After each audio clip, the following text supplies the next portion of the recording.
A'udzubillahi minasyaitonirrajim. Bismillahirrahmanirrahim. Teman-teman, saya ingin berbagi informasi yang sangat-sangat penting. Berhubung kita akhir-akhir ini heboh. Di Indonesia ini selalu heboh dengan perkara-perkara yang seharusnya tidak perlu dihebohkan. Yaitu perkara bid'ah, perkara tahlilan, maulid, haul. Yang dimana membuat orang-orang gontok-gontokan. Oh, itu sesat. Oh, ini begini. Oh, begitu. Padahal perkara itu sudah terjadi pada sejak zaman NU dan Muhammadiyah. Ya, sejak dulu NU dan Muhammadiyah sudah mendebatkan ini. Sudah beda paham antara NU dan Muhammadiyah perihal bid'ah-bid'ah ini, tahlilan-tahlilan ini. Dan sekarang heboh lagi. Ya Allah, dengan munculnya Salafi di Indonesia, gencar dakwahnya mereka, sampai-sampai banyak peminatnya yang ikut Salafi. Karena apa? Cara beragamanya tuh simple. Cara beragamanya, cara beribadahnya. Yang penting kita mengikuti yang sahih-sahih saja. Tidak perlu ribet-ribet beragama. Saya pun semakin nyaman dengan orang-orang Salafi ini, teman-teman. Karena melihat semakin banyak fakta yang saya lihat bahwa kemiripan Syiah dengan NU ini membludak. Bahkan data-data yang saya kumpulkan itu sangat-sangat luar biasa, membuat saya sadar bahwa memang betul di NU itu sudah kebanyakan bermesraan dengan Syiah. Bisa dikatakan 95% pengikut Syiah adalah Nahdliyin, kaum Nahdliyin yang digerogoti oleh antek-antek Syiah.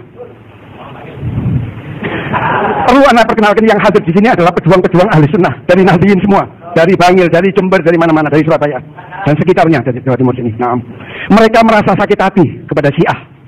Dan mereka sudah berhadapan tinggal bunuh-bunuhan saja. Dan mereka lebih sakit hati lagi kepada pengurus PBNU, di mana mereka sudah berhadapan akan bunuh-bunuhan. Pimpinan kita justru rangkulan dengan orang-orang Syiah.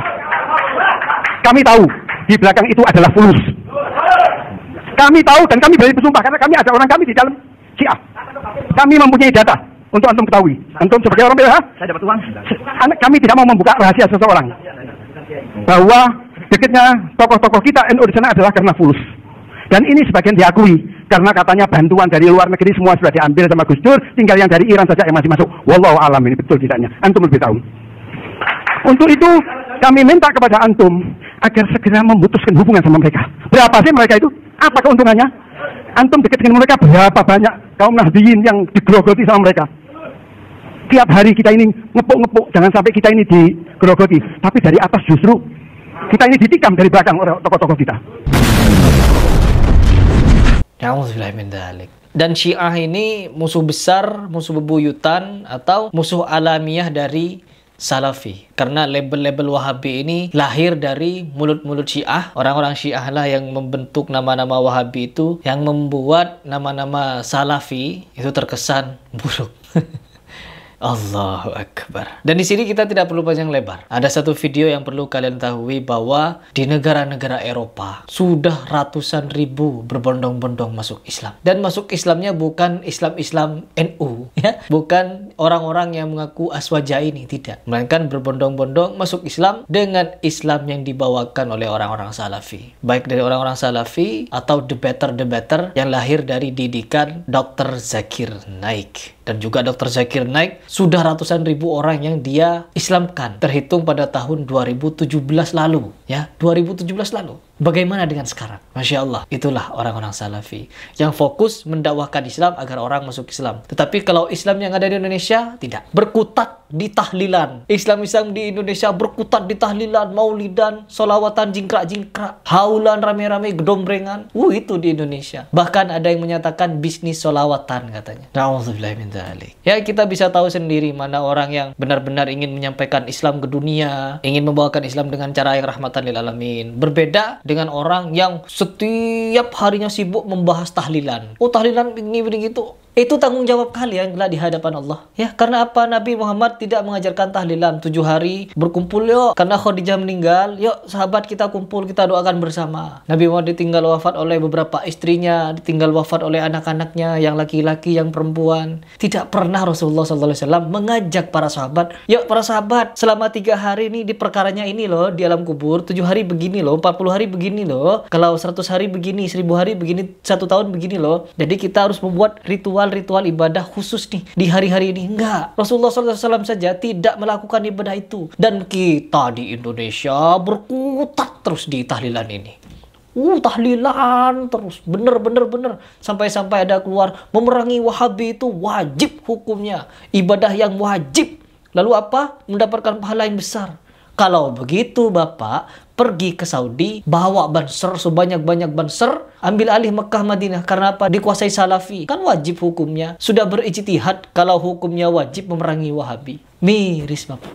Ya, hati saya miris. Di mana orang-orang Salafi sibuk untuk mengislamkan banyak orang, mendakwakan Islam untuk masuk Islam di Eropa sana dengan debat-debat ilmiah. Kita di Indonesia sibuk dengan tahlilan, sibuk dengan maulidan, sibuk dengan majelis selawat jingkrak-jingkrakan. Apa ini? Allah. Di sini saya ingin membawakan berita kepada kalian di mana ada pemuda dari Madinah yang berhasil mengislamkan seorang miliarder terkenal. Ya, di sini dari postingan Taubaters. Ya, Masya Allah, Danny Lambo, miliarder Inggris yang viral dengan harta dan wanita, kini memeluk agama Islam. Kita baca dulu ya captionnya ya. Miliarder asal Inggris yang terkenal melalui reality show televisi mengejutkan penggemarnya dengan mengumumkan bahwa dia telah memeluk agama Islam. Sebelumnya, Danny dikenal sebagai miliarder yang playboy, yang hidupnya penuh dengan kekayaan atau kemewahan. Dia mengunggah video melalui akun Instagram pribadinya yang bertajuk Perjalanan Kejutan Saya Menuju Kebenaran. Karena kita tidak pernah tahu kemana jalan hidup akan membawa kita. Video yang diunggah merupakan bagian dari perjalanan umrohnya, yang awalnya dia berkunjung ke Riyadh untuk urusan bisnis dan memutuskan lebih awal. Kemudian dia merencanakan untuk menonton final F1 listrik karena teman-temannya sudah mengatur tiket VIP gratis, tetapi dia malah mengunjungi Jeddah. Lambo mengucapkan terima kasih kepada Abdul Basit yang sedang belajar di Universitas Madinah. Menurut Danny, Basit merupakan orang yang paling tulus yang pernah ditemui dalam hidupnya. Begini harusnya menjadi seorang muslim, teman-teman.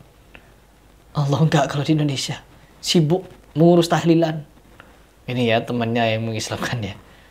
Masya Allah, Abdul Basit, pelajar Universitas Islam Madinah, ya, miliarder. Jadi karena bertemu dengan seorang pelajar di Universitas Islam Madinah. Ini bukan satu-satunya teman-teman, bahwa ada beberapa ribu, malahan puluhan ribu orang yang memeluk Islam, berbondong-bondong masuk Islam di sana. Sudah sangat luar biasa, teman-teman. Perkembangan Islam di tanah Eropa, orang itu berbondong-bondong masuk Islam. Sedangkan di Indonesia, perdebatan di sana sini. Yang didebatkan perkara tahlil lagi.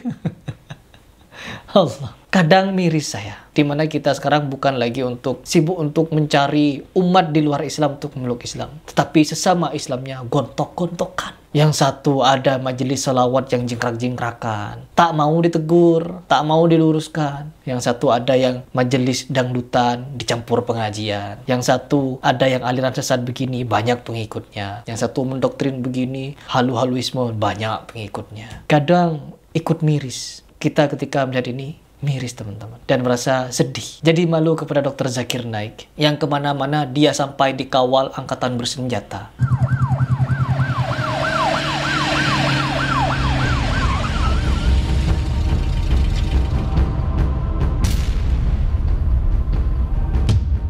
Dr. Zakir Naik is a renowned, dynamic, international orator on Islam and comparative religion.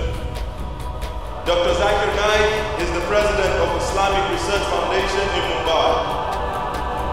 Dr. Zakir clarifies Islamic viewpoints and clears misconceptions about Islam using the Quran, authentic hadith, and other religious scriptures as a basis in conjunction with reason, logic, and scientific facts. He is 47 years old. He is popular for his critical analysis and convincing answers for challenging questions posed by audiences after his public talks. In the last 17 years, by the year 2013, Dr. Zakir Naik has delivered more than 2,000 public talks in the USA, Canada, UK, Italy, Saudi Arabia, United Arab Emirates, Kuwait, Qatar, Bahrain, Oman, Egypt, Australia, New Zealand, Sri Lanka, Brunei, Malaysia, Singapore, Hong Kong, Thailand, Guyana, South America, Trinidad and Tobago, and many other countries, and now for the first time in Africa, a lecture of this man. And personally to say, you are one of my idols, beside my Chief Minister in Sarawak, Tan Sri Adnan Satim. I as a Dai or I as a Muslim, I have to correct his picture of Islam. I'm Michelle. My name is Eurasia. I'm from Buddhist. I'm a Roman Catholic. Sister, do you believe that there's one God? Yes. Do you believe Jesus is messenger of God? Yes. Allah says in Surah Nahl chapter 16 verse 125, Udu ila sabili rabbika bil hikmah wal ma'azat al hasna wajadun billati ahsan. Invite all to the way of thy Lord with the wisdom and beautiful preaching, and argue with them and reason with them in the ways that are best and most gracious.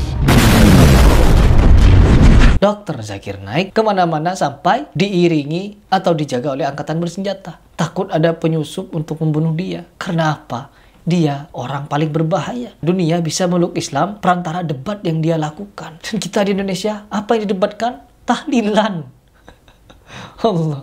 Marilah teman-teman, kita buka mata kita. Di Indonesia juga ada orang yang menjadikan Dr. Zakir Naik sebagai panutan seperti Kohdon Ditan. Beliau juga orang non-muslim dulunya. Masuk ke dalam Islam dan melakukan banyak dialog. Akhirnya apa?